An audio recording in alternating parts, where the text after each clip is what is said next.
positions that we got into. Now, how do you know where to place your take profit? This is very simple. We're on the 4-hour time frame. So if you look to the left, you see this wick at the very top?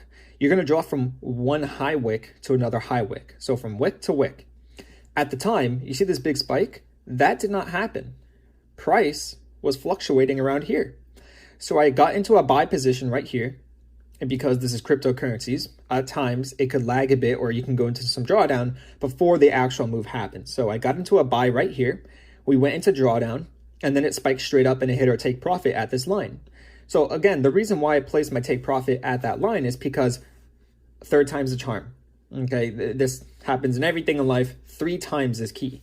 So usually if you have 1 touch, 2 touch, it's going to touch the trend line for a 3rd time if it's meant to go in that direction. And we know it was meant to go in that direction because of the bullish regular divergence. Now, why do we get into a sell position? It's because at the zone, we spotted bearish hidden divergence. If you don't know what hidden divergence means trend continuation. So in this case, it was a trend continuation to the downside. So we had bullish regular divergence, meaning a reversal to the upside. We hit the trend line, and because we spotted bearish hidden divergence, we placed a sell.